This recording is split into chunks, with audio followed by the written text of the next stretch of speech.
నమస్తే, welcome to Suman TV. నేను విష్ణు. ప్రస్తుతం మనతో పాటు certified wealth manager Revanth Chalamala ఉన్నారు. వారితో మాట్లాడదాం. నమస్తే రేవంత్. నమస్తే అండి. రేవంత్, మొన్న ఈ మధ్య ట్రావెలింగ్ చేస్తుంటే ఒక ఆయన సీనియర్ సిటిజన్, ఒక కో ప్యాసింజర్ నాతో పాటు ట్రైన్లో పక్కనే కూర్చున్నారు. సో వారు ఒక సందేహం అడిగారు ట్రావెలింగ్లో ఉన్నప్పుడు. ఓకే. సో విష్ణు గారు, ఇప్పుడు నా ఏజ్ 55 అండి. సో నెక్స్ట్ 5 ఇయర్స్కి రిటైర్మెంట్ కాబోతున్నాం కదా. సో 55-60 అనేది కొంత వయోభారానికి మనం దగ్గర అవుతున్న వయసు. అండ్ 55 నుంచి 60 ఈ ఏజ్ గ్రూప్లో ఏంటంటే కొంత దీర్ఘకాలిక అనారోగ్య సమస్యలు కూడా వెంటాడుతుంటాయి. కాబట్టి మరి ఈ ఏజ్ గ్రూప్లో ఉండేవాళ్ళు ఎటువంటి ఇన్వెస్ట్మెంట్స్, సేవింగ్స్ చేసుకోవాలి అంటారు? ఎందుకంటే 55-60 అనేది కొంత అన్సర్టనిటీ ఏజ్ కూడా. అది అవునండి. అంటే కొంత అన్సర్టనిటీ ఏజ్, హెల్త్ ఇష్యూస్ వెంటాడుతుంటాయి. కాబట్టి పెద్దగా మెంటల్ స్ట్రెస్ లేకుండా మరి ఈ ఏజ్ గ్రూప్లో ఎటువంటి ఇన్వెస్ట్మెంట్స్ని, ఎటువంటి స్మూత్ ఇన్వెస్ట్మెంట్స్ని మనం తీసుకోవచ్చు అంటూ కూడా ఒక కో ప్యాసింజర్ అడిగారు. మరి దానికి మీరు ఏం చెప్తారు? సో ఒక రకంగా రిటైర్మెంట్ ప్లానింగ్ అది. అంతే. రిటైర్మెంట్ ప్లానింగ్ అనేది చాలా కాంప్లికేటెడ్ అండి. సో బేసిక్గా ఇందులోకి వచ్చేసరికి వయసు మీద పడేసరికి భయం ఉంటుంది. ఒకళ్ళని నమ్మి పెట్టుబడి ఇచ్చే పరిస్థితులు కాదు, వాళ్ళ వెనకాల తిరిగే పరిస్థితులు కాదు. పోనీ ఏదన్నా మంచిగా ఒక రూపాయల రొడ్డి వస్తుంది అని చెప్పి బయటకి ఇచ్చి వాళ్ళ వెనకాల తిరిగే ఓపిక ఉండే వయసు కూడా కాదు అది. సో పర్టికులర్గా రిటైర్మెంట్ అయ్యే టైంకి పెద్ద మొత్తంలో కార్పస్ అనేది వస్తూ ఉంటుంది. కనీసం ఒక 50 లక్షల రూపాయలైనా వస్తూ ఉంటుంది. అది క్వైట్ కామన్. ఈపీఎఫ్ ఏమి ఉంటాయి కదా, ఎక్స్వైజెడ్ ప్రైవేట్ ఎంప్లాయీస్కి కూడా. సహజంగా అంత పెద్ద మొత్తంలో డబ్బులు వచ్చిన తర్వాత ఐదర్ 2 విధాలుగానే జనాలు ఉంటారు, మధ్యలో అసలు ఉండరు. టూ కన్జర్వేటివ్గా ఎఫ్డీకి వెళ్ళిపోతారు, లేదా హై అగ్రెసివ్గా వ్యాపారాల్లోకి డంప్ చేయడము, లేదా కంప్లీట్ ఈక్విటీ మార్కెట్స్లో పెట్టుబడి పెట్టడం లాంటివి చేస్తూ ఉంటారు. రెండూ ప్రమాదకరమే. అది ఎలా చెప్తాను, ఎఫ్డీ సేఫే కదా అని అనుకుంటుంటారు. సో ఇదెందుకు సేఫ్ కాదు, ఇది కూడా ఎందుకు సేఫ్ కాదు, రెండూ చెప్తాను. ఎఫ్డీ విషయానికి వచ్చేసరికి ఇన్ఫ్లేషన్ కూడా బీట్ చేయదు అన్న విషయం అందరికీ తెలిసింది. సార్ ఆ వయసుకు వచ్చేసరికి ఏదో సీనియర్ సిటిజన్ సేవింగ్ స్కీమ్ అనేది ఉంటుంది. సమ్వేర్ అరౌండ్ 8.2% ఏదో రిటర్న్స్ ఇస్తూ ఉంటారు వాళ్ళు. సరే 8% వస్తుంది కదా, మనకి బాగానే ఉంది కదా అని అనుకుంటే ఇక్కడే మనకి ఇన్ఫ్లేషన్ అనే ఫ్యాక్టర్ అనేది లైమ్ లైట్లోకి వస్తుంది.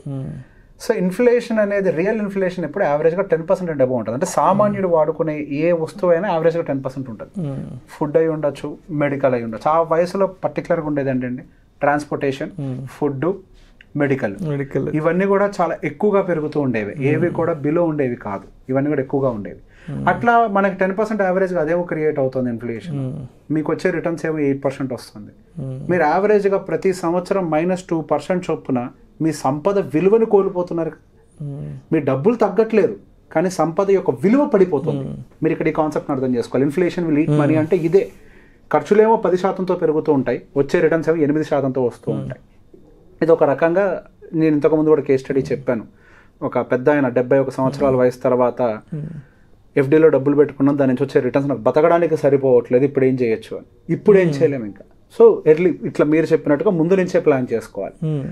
సో 50 లక్షల రూపాయలు వచ్చాయి అనుకోండి, వాడి యొక్క పెట్టుబడులు ఎలా ఉండాలి? నేను ఎఫ్డీని వాడొద్దు అనట్లేదు, ఎఫ్డీని వాడాలి. ఈక్విటీని ఎక్కువ పెట్టమని నేను చెప్పను. ఈక్విటీని ఎక్కువ పెట్టినా కానీ ఆ వయసులో చాలా ప్రమాదం. ఎందుకనంటే మీకు అత్యవసర పరిస్థితులు ఎప్పుడు వస్తాయో అసలు తెలియదు. మీ దగ్గర ఎప్పుడైనా డబ్బులు విత్డ్రా చేయడానికి వాలటాలిటీ తక్కువ ఉండేటువంటి ప్రోడక్ట్లో ఎక్స్పోజర్ చాలా ఎక్కువగా ఉండాలి. అది మంచిది, అది మంచి మాట, అది సజెస్ట్ చేయాలి కూడా. అది చాలా అవసరం. ఈక్విటీ పోర్షన్ కొంత పెట్టుకుందాం, అది ఎలా అనేది కూడా నేను ఎక్స్ప్లెయిన్ చేస్తాను. అన్నిటికంటే ముందు ఫస్ట్ మీరు ఒక బేసిక్ సమ్ ఇన్సూరెన్స్ తోటి మీరు ఒక హెల్త్ ఇన్సూరెన్స్ తీసుకోండి. See that at least it is having 20 to 25 lakhs. ఇప్పుడు మీకు ఖర్చు ఎక్కువనే అవుతుంది, కానీ తప్పదు. ఇప్పుడు మీకు వచ్చేటువంటి 50 లక్షలు మీరు కాపాడుకోవాలి అని అంటే ఇది ఉండాలి, ఈ హెల్త్ ఇన్సూరెన్స్ ఉండాలి. ఈ హెల్త్ ఇన్సూరెన్స్ లేకపోతే మీకు వచ్చే ఆ కార్పస్ మిగలదు. ఒక్క హాస్పిటలైజేషన్కి అయిపోవడానికి ప్రమాదం ఉంటుంది. ఆ ఏజ్లో హాస్పిటలైజ్ అయితే సహజంగా డయాలసిస్ లేదా ఐసీయూ ఇట్లాంటివి ఉంటాయి. రోజుకి 1,00,000, 2 లక్షలు, 3 లక్షలు ఖర్చు అయిపోతాయి. మీరు 10 రోజులు ఉన్నారు అని అంటే 2 లక్షల చొప్పున దాదాపు 20 లక్షలు ఒకేసారి అయిపోతాయి. సో హెల్త్ ఇన్సూరెన్స్ ఫస్ట్ పెట్టుకోండి, అదే మేజర్ ఆ ఏజ్కి. అది పెట్టుకున్న తర్వాత మీకుండే 50 లక్షల్లో 75% సీనియర్ సిటిజన్ సేవింగ్ స్కీమ్లో పెట్టేసేయండి. యావరేజ్గా 8.2% రిటర్న్ అనేది వస్తూ ఉంటుంది. ఒక 25% కొంచెం లార్జ్ క్యాప్ బేస్డ్ వాటిలో పెట్టుకోండి. యావరేజ్గా ఒక మిక్స్డ్గా ఉండేది, ఒక పోర్ట్ఫోలియో 15% రిటర్న్ వచ్చే విధంగా పెట్టుకోండి. 75% ఏమో సేవింగ్స్లో ఉండాలి, అయితే మన ఎఫ్డీస్లో ఉండాలి, 25% ఏమో మనకి ఈక్విటీలో ఉండాలి. ఇదేమో 15% రిటర్న్ జనరేట్ చేస్తుంది, ఇదేమో 8.2% రిటర్న్ జనరేట్ చేస్తుంది. ఈ రెండు క్లబ్ చేస్తే మనకు వచ్చే యావరేజ్ రిటర్న్ 10% అవుతుంది. ఇక్కడ మన ఇన్ఫ్లేషన్ ఎంత, రియల్ ఇన్ఫ్లేషన్ 10% అని చెప్పాను కదా. ఇప్పుడు మీకు వచ్చే రిటర్న్ 10%కి మీట్ అయిందా? ఇప్పుడు ఆ 10% మీట్ అవ్వడానికి మీరు డైరెక్ట్గా ఈక్విటీ మార్కెట్లోకి జంప్ చేయాల్సిన అవసరం లేదు. మీరు 75% ఇక్కడ పెట్టుకోవడం వల్ల అడ్వాంటేజ్ ఏంటి? 75% అంటే దాదాపుగా 37,50,000 రూపాయలు. సారీ 75% అంటే సుమారుగా అంతే 37,50,000 వరకు వస్తుంది. సో మీకు ఏ మెడికల్ ఎమర్జెన్సీ వచ్చినా కానీ మీ దగ్గర ఇది ఉంటుంది, ప్లస్ ఇన్సూరెన్స్ ఉంటుంది. కేవలం 12,50,000 రూపాయలు మీరు ఈక్విటీ మార్కెట్లో పెట్టుకోగలిగితే యావరేజ్ గట్టిగా మీకు సంవత్సరానికి ఒక 5 లక్షల రూపాయలు వడ్డీ వస్తుంది.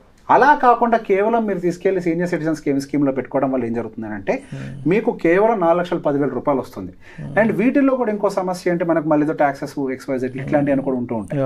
సో బేసిక్గా మనకు ఉండేటువంటి పోర్ట్ఫోలియోని ఆ ఏజ్కి తగ్గట్టుగా ప్రాపర్గా డివైడ్ చేసుకొని మన పని ఏంటి ఆ వయసులో సంపదను సృష్టించడం కాదు, ఆ వయసులో మన అవసరాలు తీరే విధంగా మన సంపదని నిలబెట్టుకోవటం.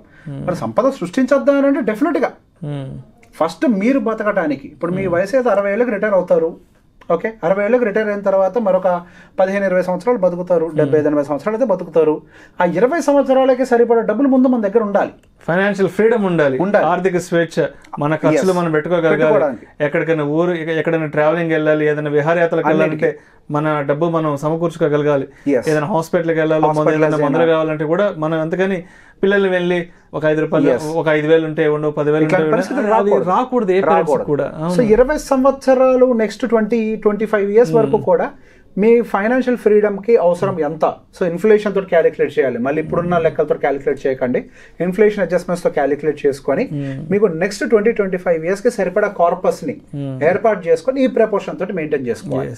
దాని మీద కూడా ఇంకేమన్నా డబ్బులు ఉంటే then yes go for equity.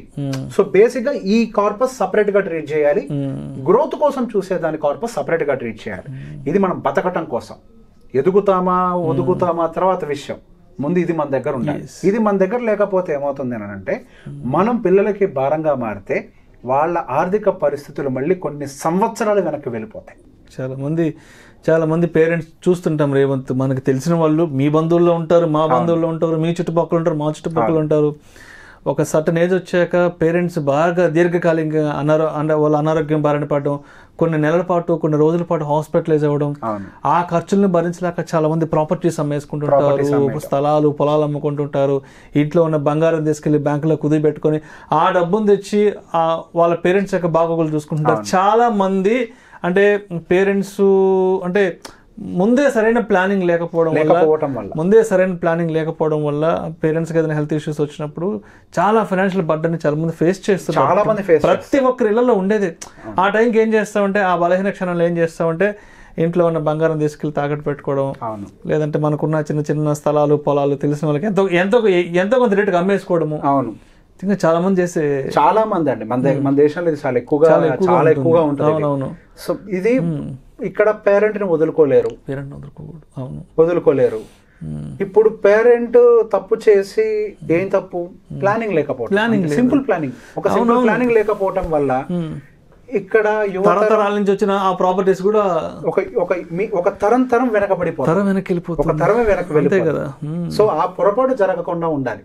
So నేను ప్రతిసారి అందుకే చెప్తాను, మనకి ఒకవేళ అవ్వకపోతే ప్లాన్ చేసుకోవడం గుడ్ అండ్ అడ్వైజర్. ఆ మాట చెప్తే మన సెల్ఫ్ ప్రమోషన్ అని చెప్పేసి జనాలు అంటూ ఉంటారు. అంటే అసలు అడ్వైజర్ గురించి మాట్లాడడం అనేది పెద్ద తప్పు అయిపోయింది. మీకు తెలియనప్పుడు చెప్పే ప్రయత్నం చేస్తేనేమో దాన్ని తిట్టుకోవటం. వదిలేండి సార్, మనకు అనవసరం. అది కాదు, మనం ఇక్కడ కూర్చున్నాం అంటే చెప్పడానికి ఒక ఎడ్యుకేట్ చేయడం కోసం, అంతేగాని ఏదో మనల్ని మనం ప్రమోట్ చేసుకోవడం కోసం కాదు. ఇది ఎవరో ఒకరి దగ్గరికి వెళ్ళండి. ఇప్పుడు చాలా మంది ఉన్నారు మనకి, మన స్టూడియోకి వచ్చే వాళ్ళే మంచి అడ్వైజర్స్ చాలా మంది ఉన్నారు కదా. ఎవరో ఒకరి దగ్గరికి వెళ్ళండి, ఇట్లా మీ పరిస్థితులు చెప్పండి. ఎందుకనంటే ఒక్కొక్క వ్యక్తికి ఫైనాన్షియల్ ప్లానింగ్ చాలా డిఫరెంట్ గా ఉంటుంది. వాళ్ళకున్న సర్కమ్స్టాన్సెస్ ఏంటి, వాళ్ళ నీడ్స్ ఏంటి, వాళ్ళ ఎక్స్పెండిచర్స్ ఏంటి, వాళ్ళ లివింగ్ స్టాండర్డ్స్ ఏంటి. సో అందరికీ సేమ్ ఫార్ములా అప్లై అవుతుంది అనేది ఏం లేదు. ఇప్పుడు నేను చెప్పింది ఒక సేఫ్ ఫార్ములా. సేఫ్ ఫార్ములా అందరికీ సేమ్ కాదు అది. అవునవును. సో సేమ్ అనేది అప్లై అవ్వాలంటే కుదరదు. ప్రతి వ్యక్తి డిఫరెంట్ గా ఉంటుంది, పరిస్థితులు వేరువేరుగా ఉంటాయి. సో ఏదైనా ఉంటే దేనికి చేయించుకోపోయినా పర్లే, అన్ని వదిలేయండి. కనీసం రిటైర్మెంట్, ఎందుకంటే తరాలు పోతాయి.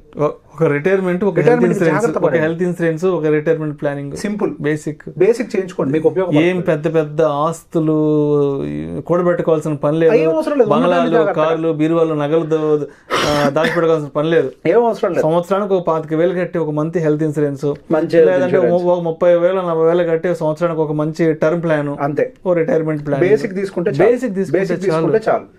బేసిక్ తీసుకోండి, మీకు అన్ని సమకూరుతాయి. అంతే. Thank you so much. Thank you అండి.